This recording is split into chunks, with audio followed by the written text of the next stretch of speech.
आप देख रहे हैं अल्फा डिफेंस हिंदी में आपका स्वागत है।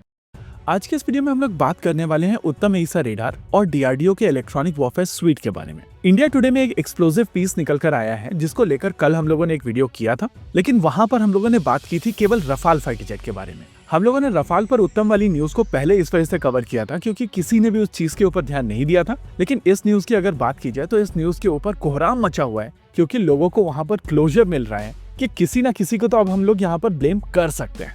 आइए पहले न्यूज को समझते हैं। बात यहाँ पर हो रही है LCA Mark 1A एयरक्राफ्ट के बारे में। इंडिया टुडे में कहा गया है कि इंडिजिनाइजेशन के ऊपर हमला हुआ है और HAL ने एक फॉरेन टेक्नोलॉजी को अडॉप्ट कर लिया है DRDO की टेक्नोलॉजी को हटाकर। बात हो रही है DRDO के रेडार और इलेक्ट्रॉनिक वॉरफेयर स्वीट को लेकर। देखिए, इनिशियल प्लान था कि LCA Mark 1A की 21st यूनिट ऑनवर्ड्स इस एयरक्राफ्ट के ऊपर उत्तम एईसा रेडार लगाया जाएगा और पहली 20 यूनिट में इजरायली ELM 2052 रेडार का प्रयोग किया जाएगा। बाद में कॉम्प्लेक्सिटीज के चलते डिसाइड किया गया कि 41st यूनिट ऑनवर्ड्स उत्तम एईसा रेडार का प्रयोग किया जाएगा और तब तक ELM 2052 ही यूज किया जाएगा। इसी साल फरवरी के आसपास हम लोगों को यह न्यूज मिल चुकी थी कि HAL प्लान कर रहा है कि सभी 83 तेजस के ऊपर ELM 2052 का ही प्रयोग किया जाएगा, लेकिन DRDO की तरफ से कोशिश की जा रही है कि कुछ यूनिट्स के ऊपर उत्तम एईसा जाए। क्योंकि ये नेगोशिएशन चल रही थी और किसी भी तरीके का डिसीजन नहीं लिया गया था, इस वजह से हम लोगों ने इस चीज को रिपोर्ट नहीं किया था, लेकिन अब इंडिया टुडे की तरफ से रिपोर्ट कर दिया गया है कि HAL का स्टैंड है कि सभी 83 LCA Mark 1A एयरक्राफ्ट के ऊपर इजरायली ओरिजिन का रेडार डाला जाएगा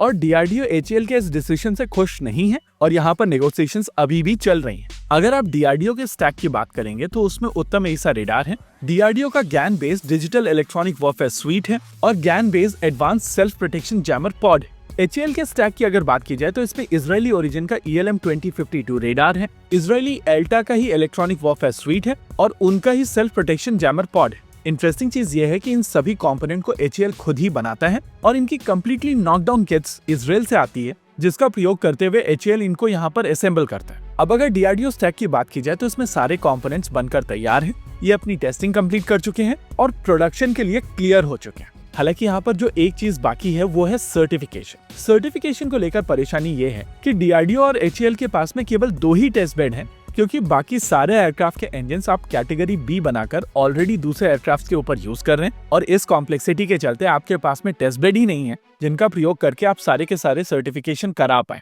हालांकि यहाँ पर ये नोट करना बहुत जरूरी है कि उत्तम एईसा का सर्टिफिकेशन हो चुका है और उस हिसाब से उत्तम एईसा रेडार ऑलरेडी क्लियर है और जो 2 चीजें बाकी हैं वो है स्वयं रक्षा कवच यानी कि इलेक्ट्रॉनिक वॉरफेयर स्वीट और advance self protection jammer pod.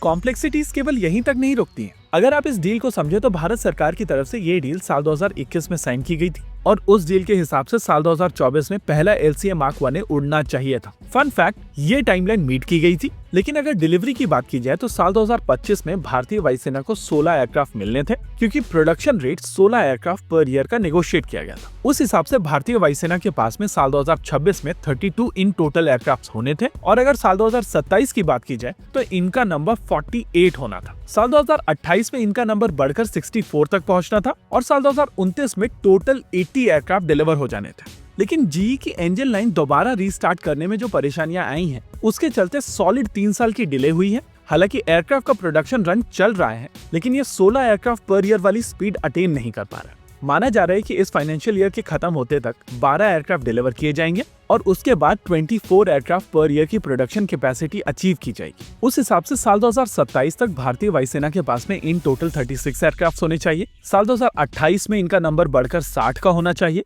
और साल 2029 में ये नंबर बढ़कर 84 यानी कि 84 का होना चाहिए। हालांकि यहाँ पर सबसे इम्पोर्टेंट चीज ये है कि क्या GE इस प्रोडक्शन रेट को सस्टेन कर पाएगा। वैसे कहा उनकी तरफ से यही गया है कि हर महीने वो 2 इंजन डिलीवर करेंगे, लेकिन अभी तक केवल एक ही इंजन आया है। लेकिन आप यहाँ पर कहेंगे कि स्टोरी में आपने कॉम्प्लेक्सिटी मेंशन नहीं की। वेल, कॉम्प्लेक्सिटी है प्रोडक्शन रन की। अगर आप प्रोडक्शन के दौरान आज डिसाइड करते हैं कि एक नया कंपोनेंट इस प्रोडक्शन में जाएगा, तो उस नए कंपोनेंट के साथ में एयरक्राफ्ट जब बनकर निकलेगा तो उसको लगभग 24 महीने का समय लगेगा। देखिए, इजरायली इलेक्ट्रॉनिक वॉरफेयर स्वीट और Indian electronic warfare sweet exactly same नहीं है और इसी वजह से आपको प्रोडक्शन रन से पहले डिसाइड करना पड़ेगा कि एग्जैक्टली कौन सा इलेक्ट्रॉनिक वॉरफेयर स्वीट इस एयरक्राफ्ट के ऊपर जाने वाला है और उसी हिसाब से इस एयरक्राफ्ट के ऊपर स्लॉट्स बनाए जाएंगे। इसके अलावा इनके सॉफ्टवेयर भी उसी हिसाब से डिसाइड किए जाएंगे, केबलिंग भी उसी तरीके से की जाएगी और बाकी सारे रिलेटेड कंपोनेंट्स भी उसी हिसाब से एडजस्ट किए जाएंगे। यानी कि इन चीजों को लेकर इस साल के अंत तक अगर डिसीजन लिया जाता है तो साल 2027 के अंत तक आप इसको प्रोडक्शन में देख पाएंगे, और अगर ये डिसीजन अगले साल लिया जाता है तो साल 2028 के अंत में आपको इसके रिजल्ट्स देखने मिलेंगे।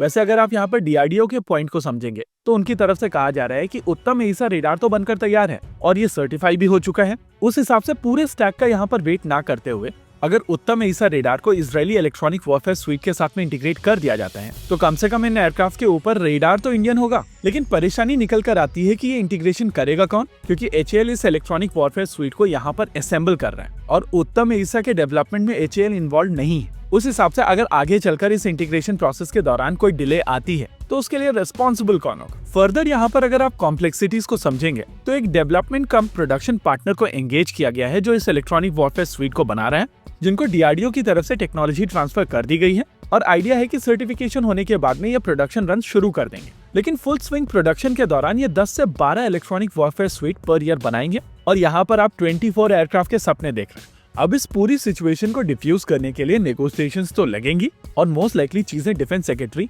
और मिनिस्ट्री ऑफ डिफेंस तक जाएंगी, जहां पर डिसाइड किया जाएगा कि एग्जैक्टली ये चीजें आगे कैसे बढ़ेंगी।